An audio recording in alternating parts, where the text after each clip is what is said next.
All right, let's unpack this. Today, we're diving into something truly captivating. Kaoshikii nurtia. What makes it unique is, well, it's this blend of ancient wisdom and a surprisingly modern origin story. It's a deeply integrated psycho-spiritual practice. Right. So our mission in this deep dive is to explore the incredible journey behind this dance, its profound benefits, and its fascinating genesis. Yeah. All drawn from the rich sources you've shared with us. Yeah. Our goal is to quickly get you well-informed, uncovering surprising facts and those, satisfying aha moments.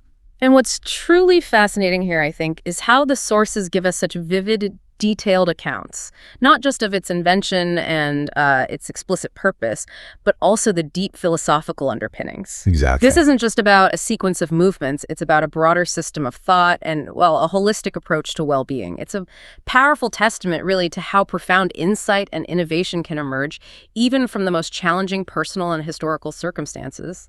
And speaking of challenging circumstances, this is where the story of Kaoshikii gets profoundly interesting.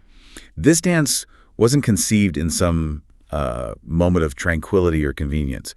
It was forged in the crucible of immense adversity faced by its founder, Shrii Shrii Ánandamúrtiji, often affectionately referred to as Baba. That's right. He was arrested and unjustly imprisoned on December 29, 1971, and he wouldn't see freedom again until August 6, 1978. Yeah, that's nearly 7 arduous years. 7 years, approximately 2,400 days.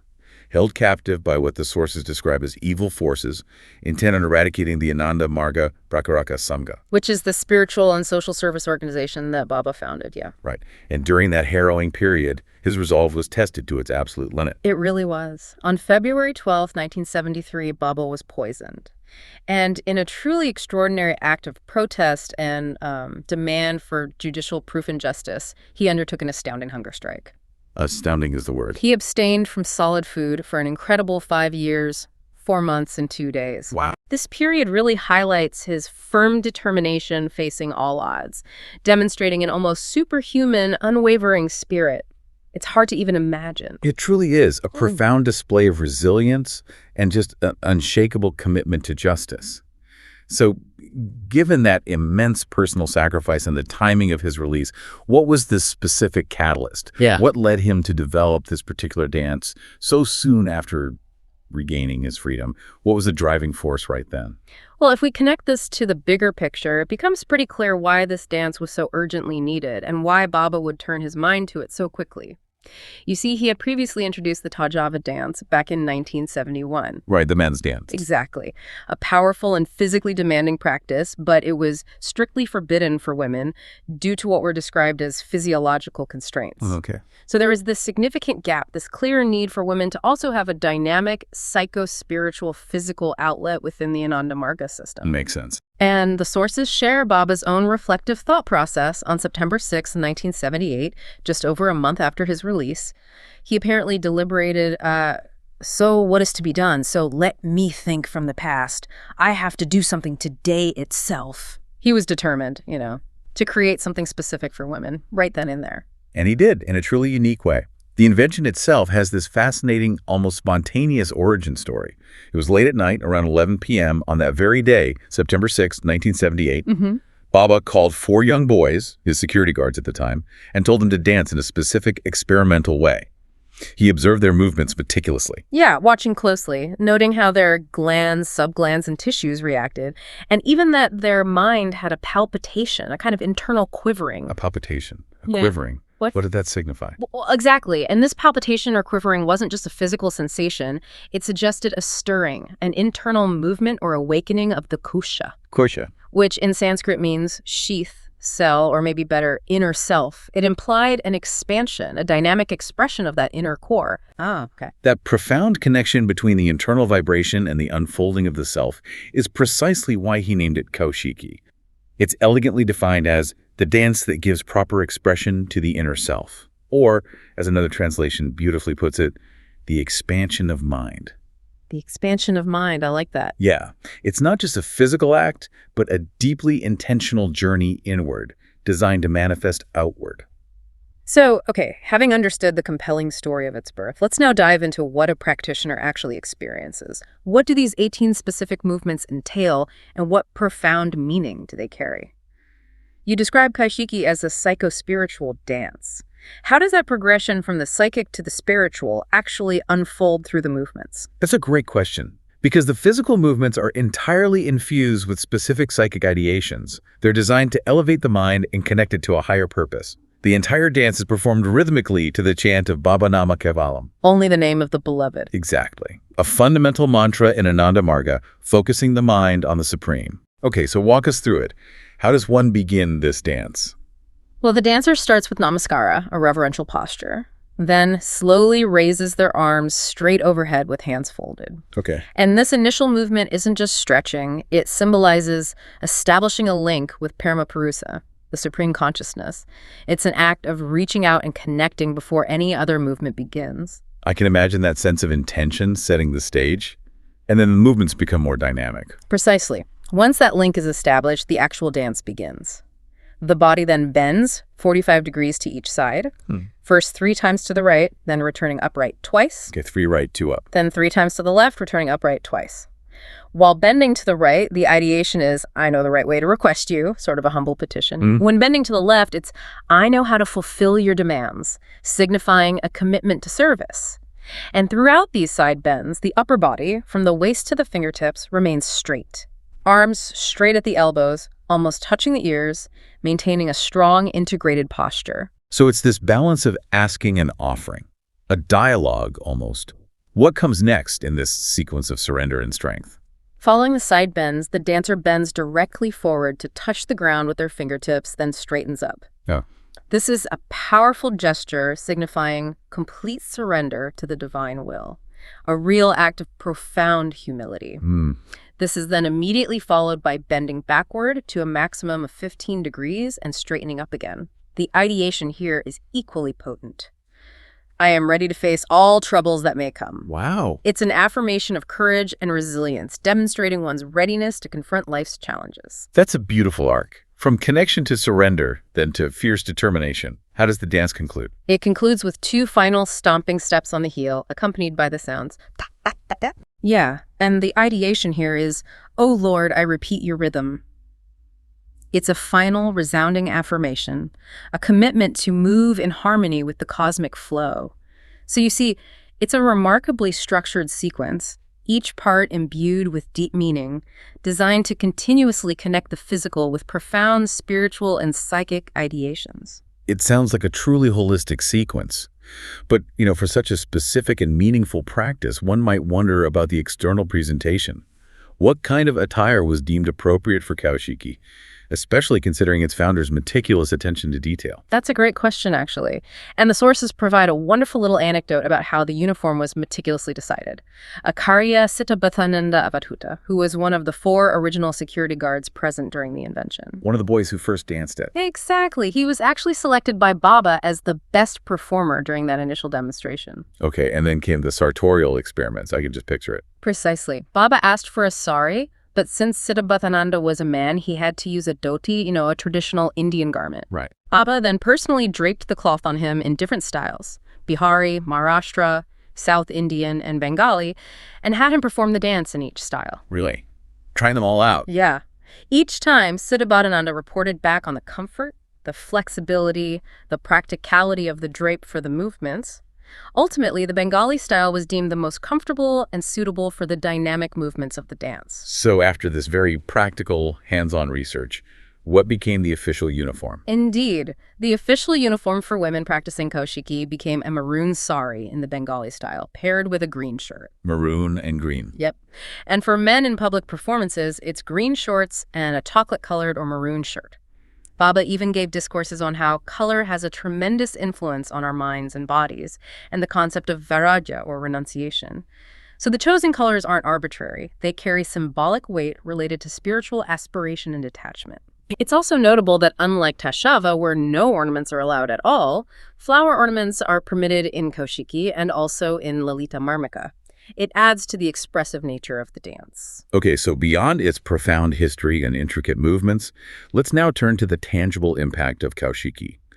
The forces make some truly remarkable claims, describing it as a medicine for many diseases and exercise, as well as a dance. It's even called almost a panacea, a curative for 22 diseases. These are incredibly broad and powerful claims. Do the sources provide any insight into the underlying mechanisms or the philosophical approach that allows a single practice to address such a wide array of physical and mental challenges? They absolutely do. The philosophy here is deeply holistic, recognizing the interconnectedness of mind, body, and spirit. The sources explain that the specific movements of Kaoshikii are designed to systematically activate and regulate every gland and limb, literally from head to foot. This comprehensive engagement is what contributes to its broad efficacy. For instance, it's seen as crucial for keeping the spine flexible, which is considered foundational to overall health and vitality in many Eastern traditions. That makes sense. A flexible spine implies a healthy nervous system, maybe better energy flow. What about those specific health benefits mentioned? Well, for women, the benefits are particularly emphasized. It's said to promote regular menstruation, ease childbirth, and even assure safe delivery. Really significant claims there. Yeah. It's even described as a medicine for almost all sorts of female diseases, and interestingly also many male diseases of younger boys. This speaks to its balancing effect on the glandular system, presumably. Okay. Beyond that, it targets specific organs. It's mentioned as being highly effective for liver, kidney, and gallbladder diseases, suggesting a powerful detoxifying and regulatory effect. So it's not just a general tonic, but has specific applications. And what about the claims regarding aging? That caught my eye. Yes, the sources state it checks the advent of old age and increases longevity, keeping the body fit even until the age of 80. Wow. This is attributed to the invigorated glandular system and enhanced circulation throughout the body. Furthermore, it's considered a valuable brain exercise, which increases memory. A brain exercise? Yeah. While the sources note that Tajdava is perhaps greater for brain exercise, Kaoshikii is certainly seen as a significant contributor to cognitive health too. It's really presented as a complete package for physical, mental, and even emotional resilience. It sounds like it fills a very unique and vital niche within the broader practices.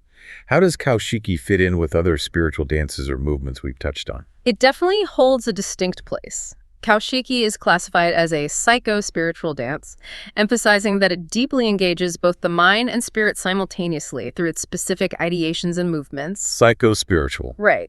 This contrasts with Lalita Marmika, for example, which is described as purely spiritual. That one was propounded by Parvati and is often used during Kirtan, the devotional chanting. Okay, purely spiritual. And then you have Tajdava, which is classified as physico-psycho-spiritual, introduced by Sadashiva over 7,000 years ago, focusing on strength, courage, and spiritual liberation.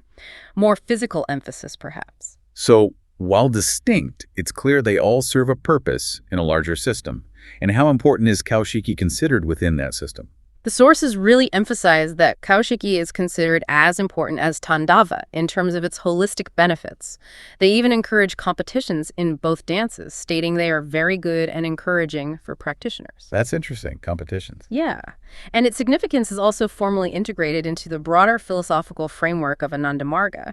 For instance, in the 16 points of Ānandamarga, the letter K explicitly stands for Kirtana, Tandava, and Kaoshikii. So it's right there in the core principles. Exactly. That truly solidifies its integral role. And, for a touch of the mystical, there's an intriguing anecdote in the sources that hints at even deeper spiritual transformations attributed to Kaoshikii. Can you share that? The implication here, reading between the lines, is that the practice of Kaoshikii might accelerate spiritual purification and evolution, maybe even influencing the journey of the soul across lifetimes. That adds a profound, almost mystical layer. It really does. It suggests its impact extends far beyond the physical and psychic realms we usually talk about. It's truly fascinating how Kaoshikii bridges, ancient wisdom with a modern origin, personal adversity with universal benefit, and even the physical with the mystical. Yeah. And to place it in an even larger historical and cultural context, we can trace this lineage of powerful, meaningful dances. Tajdava, as we've discussed, introduced by the ancient figure Sadashiva over 7,000 years ago. Yeah. Lalita by Parvati, and then Kaoshikii by Baba in 1978. And this lineage actually influences fundamental musical concepts, particularly in Indo-Aryan and Oriental traditions. The sources explain the concept of tala in music and dance. These are the rhythmic patterns. Tala. Yeah. And they were specifically introduced, the story goes, to link Shiva's Tajdava, represented by Ta, and Parvati's Lalita, represented by La. Tala. The rhythm connects them. Exactly. It showcases a deep, integrated understanding of movement, music, and philosophical meaning, reflecting the profound influence these figures had. And it highlights the immense historical significance of figures like Lord Shiva and Parvati, who, in what are described as dark prehistoric ages, were instrumental in elevating the standard for human beings. Truly foundational figures. Real pioneers, inventing things like medical science, music, various other arts. They truly laid foundational stones for human civilization and spiritual development. Precisely. Their intellectual and spiritual contributions were monumental. Parvati's insightful questions, known as Nigama, and Shiva's profound answers, Agama, jointly formed the Shastra of Tantra. The Shastra of Tantra. Right, a profound body of spiritual and philosophical knowledge, emphasizing liberation through practical methods. And if we connect this to the bigger picture for Kaoshikii today, its legacy continues to be celebrated annually on September 6th as Kaoshikii Nirchi Divas. A dedicated day for it. Yeah. The practice and showcase of this dance are globally recommended, transcending age or social disparity. It's meant for everyone. And this ties directly back to Baba's powerful Renaissance speech from January 2nd, 1986. In it, he spoke of the urgent need for a reawakening of humanity from Sumerian slumber, a state of deep ignorance or spiritual darkness across the physical, psychic, and spiritual strata of life. A call for a holistic awakening. Exactly. And it's clear that Kaoshikii, with its holistic benefits, deep ideations, and broad accessibility, truly embodies this very spirit of Renaissance. It offers a tangible and vibrant path for reawakening and expressing the inner self in a really comprehensive way. So what does this all mean for you? We've journeyed through the dramatic birth of Kaoshikii Nirtya, explored its intricate movements and profound meanings, and uncovered its truly remarkable claims as, well, almost a panacea for physical and mental well-being. It's far more than just a dance. It's a psycho-spiritual practice, a potent form of medicine, and a testament to resilience and innovation. Born from a profound personal journey and designed for holistic well-being. It really encourages us to think deeply about the incredible power of intentional movement and its capacity to transform us, especially when born from such challenging circumstances. Yeah, and this raises an important question, perhaps, for you to mull over. Consider the profound idea that a single act, conceived in the most challenging personal circumstances, like Baba's invention of Kaoshikii, that this act can offer something like a panacea, not just for physical ailments, but for the expansion of mind and spirit, resonating across ancient traditions and modern life. So maybe the question is, what other gifts to humanity might be waiting for us to discover within ourselves, perhaps even in the face of our own adversities, if we approach them with that kind of unwavering determination and compassionate vision?